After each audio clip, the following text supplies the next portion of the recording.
class say way to with the help of by following the three important steps, that is about the SMS, right? Social distance, mask and sanitizer. These three are very important. Please keep following these three. At the same time, make sure that your premises should be very clean and take the healthy food. Be obedient to your parents. Please help your mother in your household works, right? Along with this, please take care of yourself and take care of your family members. Whether you are not the small children, you are grown-up children. I know you are very good and you are following this all given instructions. Now, at the same time here we are connecting through the online classes or through the recording classes. Please follow this all and keep in touch with your studies. Make sure there should be a very good connectivity with your subjects.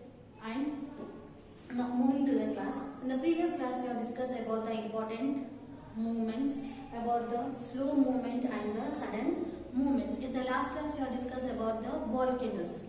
Yes or no? The rocks which are coming out to the eruption of the volcanoes, they are called as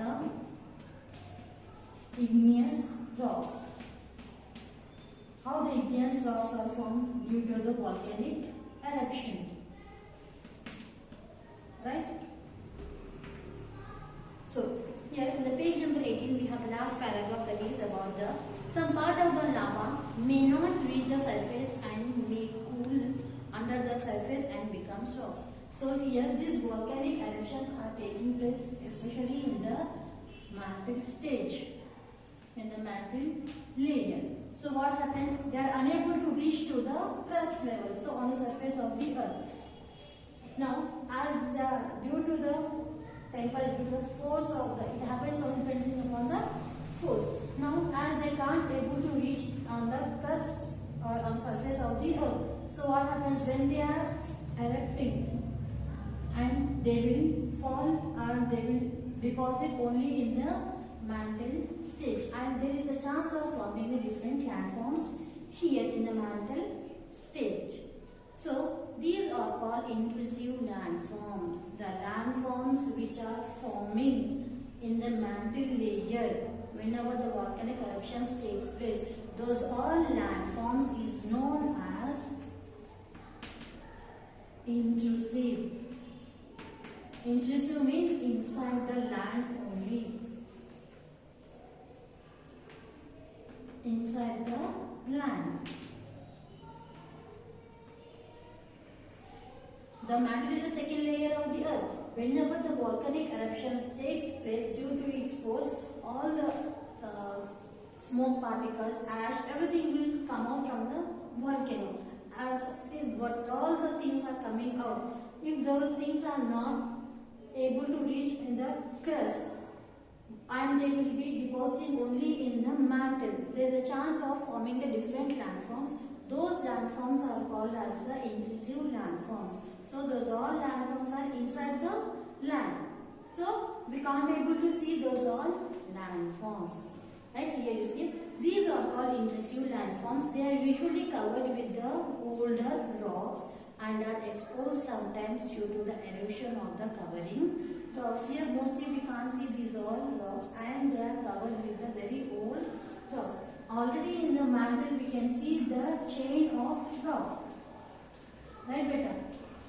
Now whenever the volcanic eruption is occurring or taking place, here we can see the formation of the chains. So these all new rocks are covered with the old rocks. So that's the reason here they will not come out of the earth. So not all of them come from the volcano. Some of them are poured out the fissures on the earth's surface and spread all around them. Such flows of lava, for example, occur many times in Deccan, leading to the formation of extensive lava plateau. Mostly in the Deccan regions we can see these all things. Here Deccan plateau, how it is formed? With the help of these only. Here Deccan plateau is nothing but the tableland. Here how it is happening? Because of such type of volcanic eruptions which are taking place inside the earth. Now the Pacific Ring of Fire, it is very important 1 mark answer or the 2 mark answer, and in your exam also there is a chance of asking to point out the Pacific ring in world map. So the page number 19, the Pacific ring of fire is given for you. So which ocean is the largest ocean? Pacific Ocean is the largest ocean. Now I request everyone to go through this paragraph. Right? For many decades, geologists noted the high number of earthquakes and volcanic activity occurring around the Pacific ring. The Pacific rim, the edge of the Pacific Ocean basin. About the 3/4 of all the active volcanoes world lie within the Pacific rim. The theory of plate tectonics provided the explanation for this pattern. Plate boundaries are found all the way around the Pacific basin. It is along these plates boundaries that many volcanoes and earthquakes occur, giving it the name the Pacific Ring of Fire. Better, if it is a world map, you can able to see the Pacific Ocean on both the sides. If it is a globe, you can able to see on the one part only you are having the Pacific Ocean. So what all the continents are adjacent to the Pacific Ocean, those all are having the different basins, and in those Pacific Ocean basins we can see the formation of the volcanoes, and there is a chance of eruption and forming the new lands. In the same way only we can see the sea floor spreading there. So that all the here Asia, Australia, South America, North America. So our continent is also there. Asia, Australia, North America and South America. Between these four continents we can see the Pacific Rim of the Fire. So it is a one mark, very important question, and for the map pointing also it is very important. So moving to the external process. What is the intrusive landforms? The landforms which are formed due to the volcanic eruption, as they can't able to come out, they will coincide or they will collide with the old rocks present in the mantle, and they are forming the intrusive landforms. Now moving to the external processes. We saw how rocks and mountains rise up due to the internal process. Now external forces like water and air are working vigorously, very badly due to wear away the surface of the interaction of these constructive and destructive forces gives rise to the great diversity of present day landforms. These external processes on the hand wear away the surface of the rocks and mountains. They then transport the worn out particles and deposit them in the lowlands and basins. This process of wearing away and deposition causing a general leveling of the surface. So we have got all the different landforms we are seeing in our nature. Those all are caused with the help of the air and water. Right? So the intrusive landforms are caused with the effect of the slow and the sudden movement of the earth. Right? But all the things are taking place inside the three layers. Now about the external processes which are changing the landforms into different shapes. That is because of the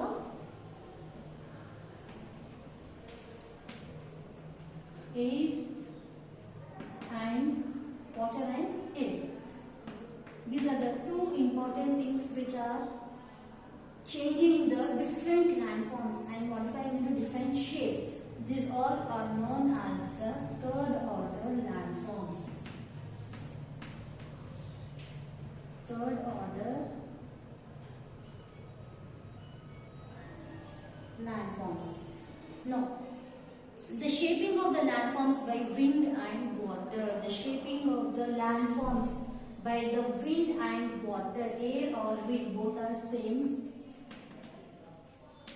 is known as the third order landforms. Landforms by geographers.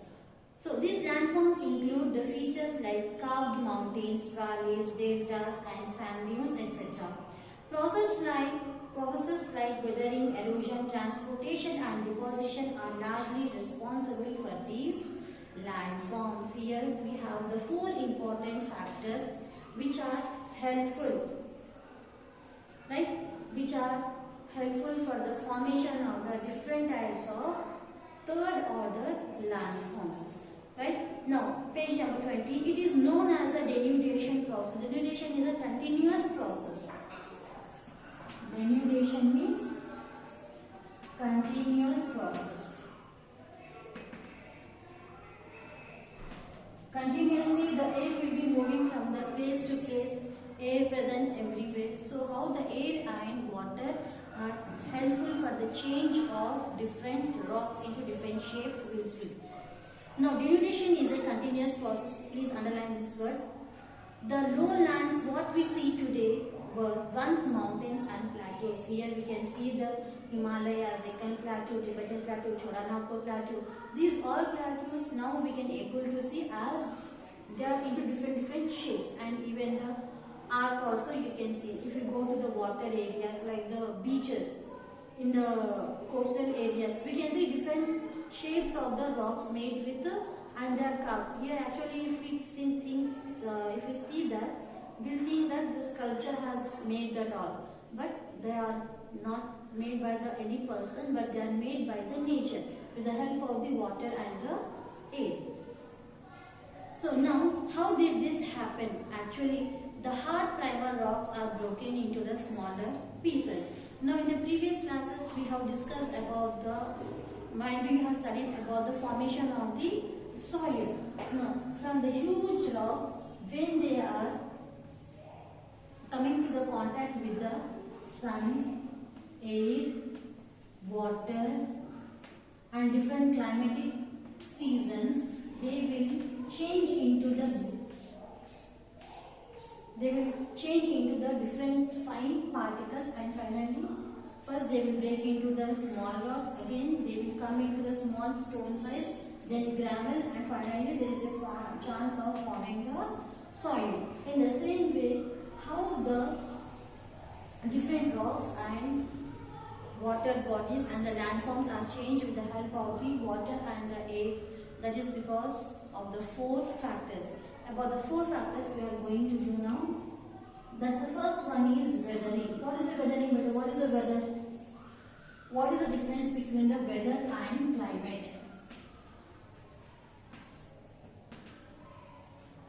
The four factors of formation of the land. What is the weathering? Before going to read about the weathering, what is the difference between the weather and climate?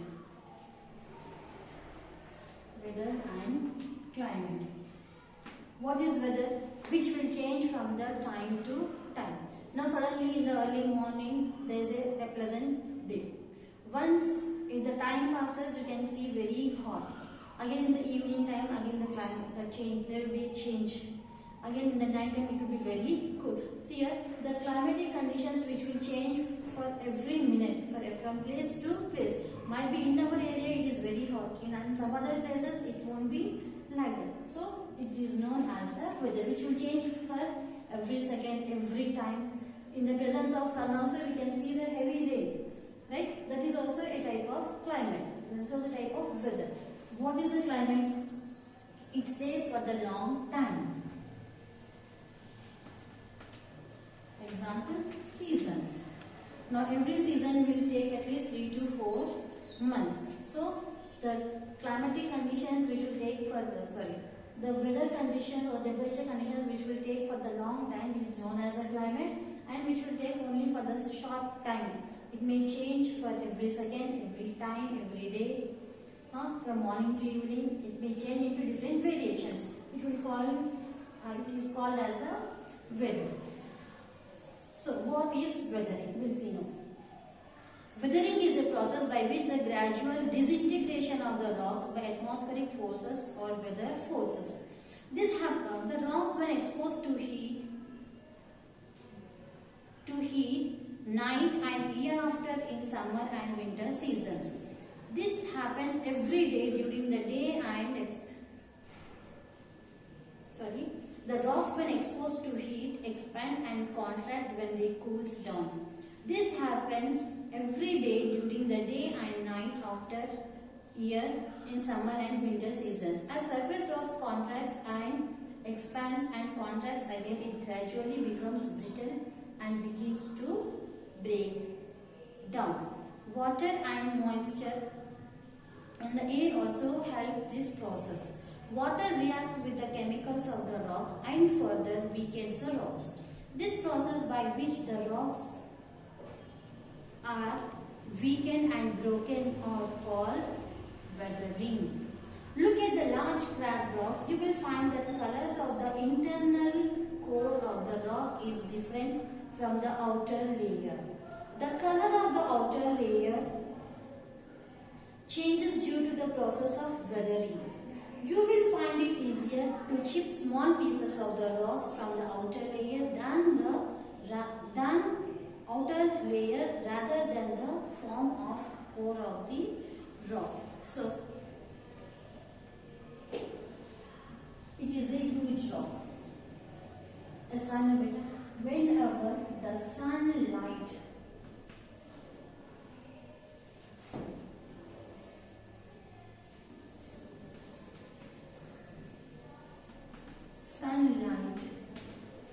rain,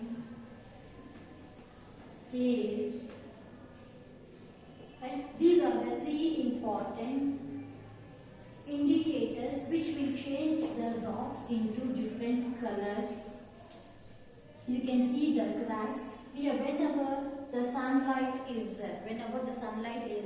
it will contract. Contract means getting together, and whenever there is a rain or the cool temperature, it will expand. How our heart will take the contract and expands.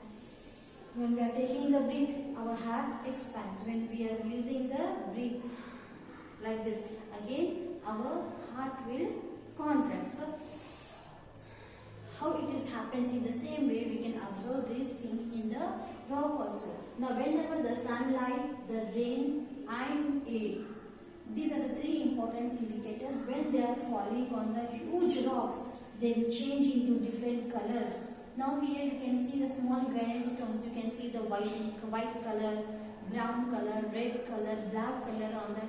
Who made those all? They all are made by the nature with the help of these three. Right? And if all the huge rocks will be changed to different colors with the help of this. Now, due to the effect of seasons, we are having the three important seasons, mostly the summer and winter. In the summer season, let me tell you one example. If you are having the old chair at home, or you will keep all the scrap things, all the waste things in your terrace building, and they will be under the sun, rain and water. When you kept one particular thing, example, if you keep the plastic chair in your terrace, so it will change into different colors. Again, after that, if you touch that, the outer layer of the chair will be coming out into a small powder. Yes or no? How these all things are happen? Because of the sunlight, air and water. Right? I hope you have understood this very well, because whenever you keep the things, even the plastic cover, the rice bags also, empty rice bags, if you keep on your terrace, after one or after 2 months, if you observe that, they can be torn very easily. It will change into the small pieces. Right? In the same way here, with the help of the sunlight, rain and air, those all will, when they are affecting, when they are falling or when they are coming into the contact with the rocks, they will change and they will break into the small pieces. So, such a huge rock is also changed into a small sand or the soil because of the sunlight, rain and air. So, this is known as weathering. Understood? Right? Because of the sunlight, rain and water, when they are coming into the contact with the huge rocks, in the huge rocks we can see the change of colors, and they are breaking into the small stones, and finally they are helpful for the formation of the soil. So, I hope you have understood this, how the weathering is not only happening on the rocks, but also it is happening in our daily life. Right? I hope you have understood this. So, this we have done today's class. About the erosion, transportation and deposition we are going to do in the next class. Right? Thank you.